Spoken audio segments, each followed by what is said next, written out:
Happy 700th episode to Plain English. Don't forget, we're celebrating episode number 700 by throwing the doors open to the full Plain English Plus experience, totally free to all Plain English listeners this week, August 12th to 18th, 2024.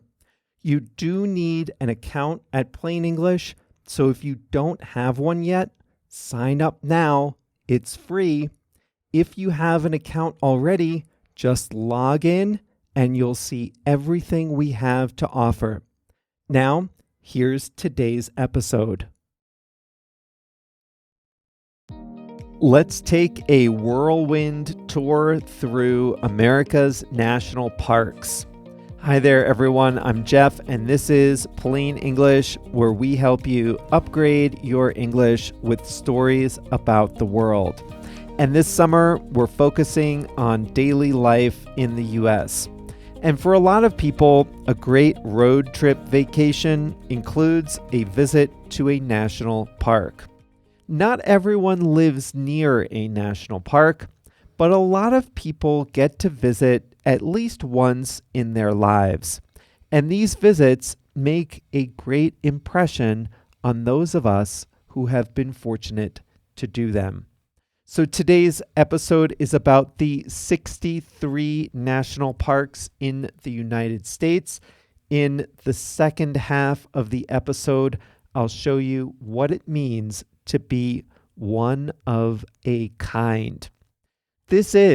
Can you believe this? This is episode number 700.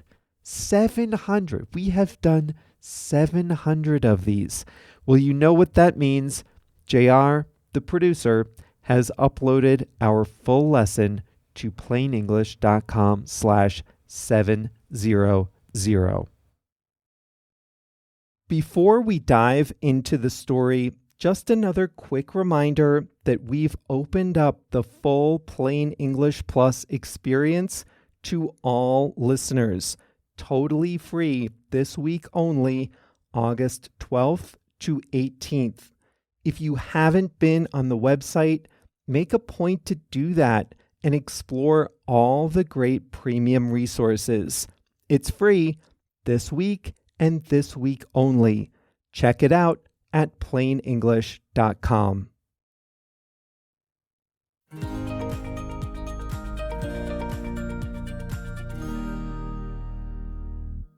America's national parks are areas protected and owned by the government. The idea of a national park formed slowly. In 1864, a senator from California proposed an act to protect and preserve the Yosemite Valley in California. A few years later, an army post was created at Yellowstone to protect that area from development. An island in the Great Lakes, Mackinac Island, was similarly preserved and administered by the Army. And so it continued, with individual sites being protected one by one without a national program. But in 1916, the U.S. government officially established the National Parks Service and designated 20 parks for protection. What is a national park?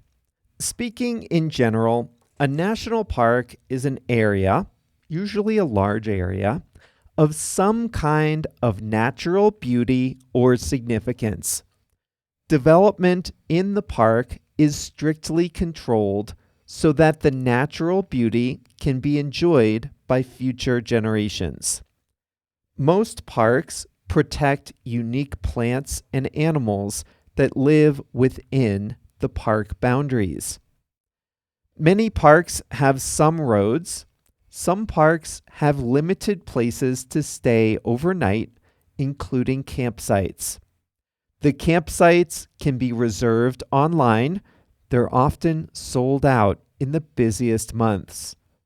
Many visitors stay overnight in hotels in the towns near the park's entrances. Many parks have hiking trails. Some have mountain biking, boating, cross-country skiing, and snowmobile trails. The park's service has a lot of guides to help visitors enjoy and understand what they're seeing. Today, there are 63 national parks in total. To see them all, you'd have to visit 31 states plus 2 territories, American Samoa and the U.S. Virgin Islands. Here are some of the highlights. The most popular destination is Great Smoky Mountains National Park. Over 13 million people visited in 2023. This park is in the southeast, in the states of Tennessee and North Carolina. This puts it within a day's drive of the biggest cities in the east, southeast, and Midwest. The Smoky Mountains are part of the larger Appalachian mountain chain. A popular hiking trail, the Appalachian Trail, passes through the park. So that's the most popular. But what about the biggest? The largest national park by land area is the Wrangell St. Elias National Park and Preserve. It's in southeastern Alaska, near the border with Canada. This is a country-sized park. It's bigger than Costa Rica, bigger than Denmark. It attracts only about 70,000 visitors per year. That's because it's much more of a preserve than a park. It includes vast areas of untouched wilderness with an abundance of wildlife. Many national parks include unique or beautiful landscapes in the mountains. There are too many to list here, but Rocky Mountain, Glacier, Denali, and Grand Teton National Parks fit this description. Yellowstone National Park is one of a kind. Not only does it include mountains and canyons, but it also has geysers, hot springs, and open vents that release steam from inside the earth. Some parks protect unique geological formations that let us get a glimpse of nature's work through the ages. At the Grand Canyon, Bryce Canyon, and the Badlands National Parks, for example, you can see horizontal stripes of rock that show millions of years of gradual erosion. Other parks show delicate ecosystems. The Joshua Tree National Park in California is where 2 different desert ecosystems come together. The redwood forests and Sequoia National Parks in California protect some of the largest trees on Earth. The biggest reach 100 meters in height and are up to 2,000 years old. The U.S. has a lot of coastline, so you'll find national parks on the coasts too. Acadia National Park in Maine includes forests, rocky beaches, and the highest mountain on the East Coast. It protects moose and bear on land and whales at sea. The Virgin Islands National Park and American Samoa National Park have stunning white sand beaches with protected coral reefs. Hawaii Volcanoes National Park has one of the most active volcanoes in the world. Visitors can hike from the beach, sea level, to an elevation of over 13,000 feet in just one hike.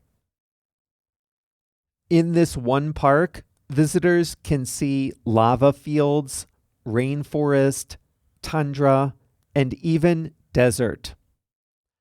Not every park is above ground.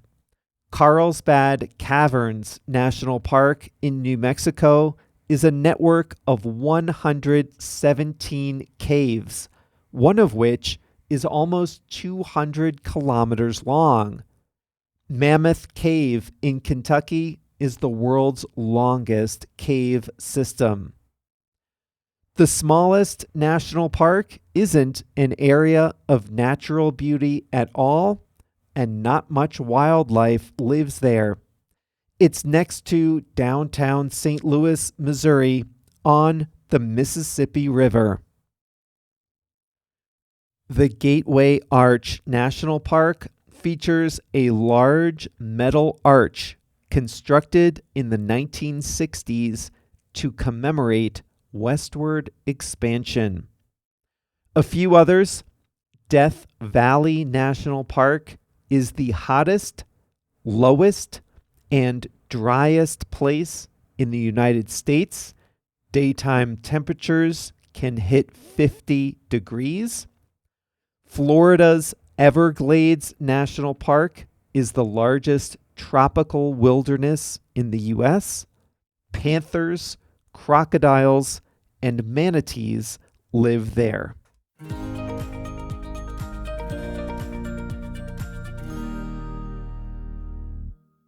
I have had the tremendous good fortune to have visited 10 of these parks.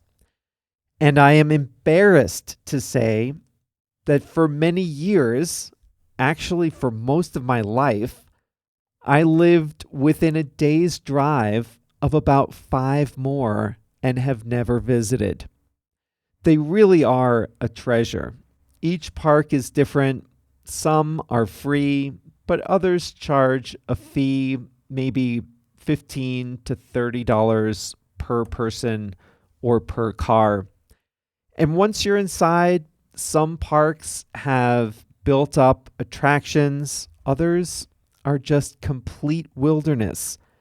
But most are somewhere in between, with a mixture of easy, accessible attractions and opportunities to really get off the grid. And I should also point out that the national parks are areas protected by the U.S. Congress and administered by the federal government. States have their own state parks, which are often just as good. There are 10,000 of those.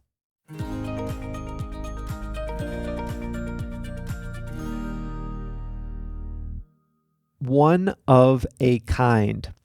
One of a kind is a very popular expression that you can use to describe something or someone that is unique. The expression means exactly what it says: one of a kind. There's nobody and nothing else like it. Now, this is often an opinion. If you describe something as one of a kind, you're saying what you think. You're saying something is unique and special in your opinion. The U.S. has a lot of national parks. They are all great and beautiful and unique in their own way. But many of the national parks include mountains, trees, lakes, rivers, the classic things you think about when you think about nature. Other parks include canyons, and rock formations. Several are deserts. They are all amazing, but you can put many of them into some broad categories: mountain, forest, desert, cave, rock formation, seashore. Those categories cover most of the national parks. But I think, and this is my opinion, but I think Yellowstone National Park is one of a kind. No other park is like it. It doesn't fit into one of the big categories. Why do I think it's one of a kind? Why do I say it's unique, so much different from other parks? There's a geyser called Old Faithful. It shoots water up about 40 meters into the air on a very predictable schedule. Every 45 to 120 minutes, 24 hours a day, 365 days per year, every year. There are hot springs, which are shallow pools of hot water and chemicals. They're bright blue and yellow and orange and red and copper. They smell like sulfur. There's vapor hovering over them. You can't see this stuff in other places. That's what makes Yellowstone one of a kind. It has beautiful mountains, but you can see mountains elsewhere. It has a huge canyon, but you can see canyons in other places too. Lakes, bison, rivers, elk, it's all great, but you can see those things in other places. It's the geothermal feature that makes Yellowstone one of a kind. That's what makes it different from all the other national parks, all the other places in the world you can visit. It's just different from anywhere else you can go. If you don't believe me that it's one of a kind, just check out the picture above the transcript of this expression. You can describe things in the man-made world as one of a kind too. The Leaning Tower of Pisa is one of a kind. This is a 7-story circular bell tower next to a cathedral in Pisa, Italy. I have been there. What makes this tower one of a kind is its 4-degree tilt. It really is leaning to one side. You won't find any other bell towers like this. They certainly don't build towers like this today. This is one of a kind. It's unique in the world. Art can be described as one of a kind. Fernando Botero was Colombia's most famous artist, and he drew figures, people, animals, figures that were oversized, large, plump, fat even. If you know Botero's work, you will always recognize his images and sculptures. He is one of a kind. Nobody else has created people and images the way he did. Now listen, remember I said that one of a kind is an opinion. Do I know for sure that not one single person in all of human history has painted like Botero? I do not know that for 100% sure. Maybe there are artists whose work somewhat resembles Botero's work. Maybe. I actually don't know. But my opinion is that he's one of a kind. My opinion is that no other painter is like him. You don't always use one of a kind for something that you like. You don't have to like Elon Musk to admit that he's one of a kind. You might be the biggest Musk fan.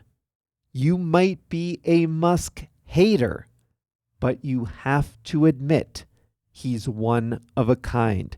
There is nobody else like him.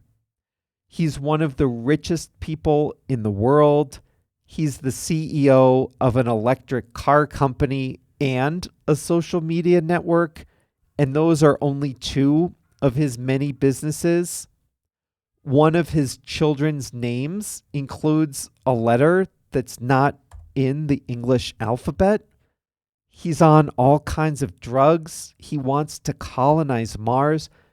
You don't have to like him. You don't have to like what he says or does, but you have to admit he is one of a kind.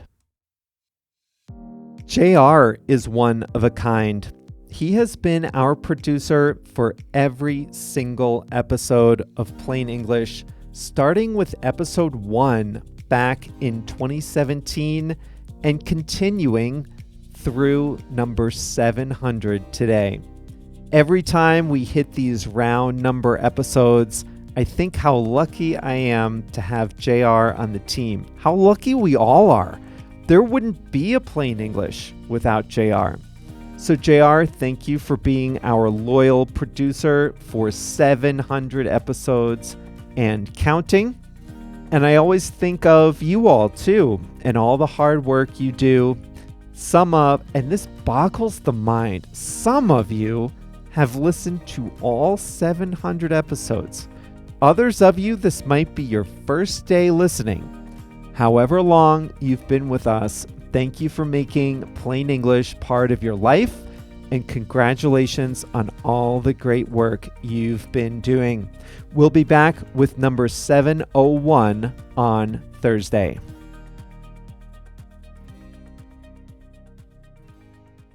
Can you believe we've been together for 700 episodes? I can hardly believe it myself. JR and I wanted to do something special to celebrate this amazing milestone. So we're opening the doors of our premium membership, Plain English Plus, to every Plain English listener. The Plus membership has a lot to offer beyond just the podcast.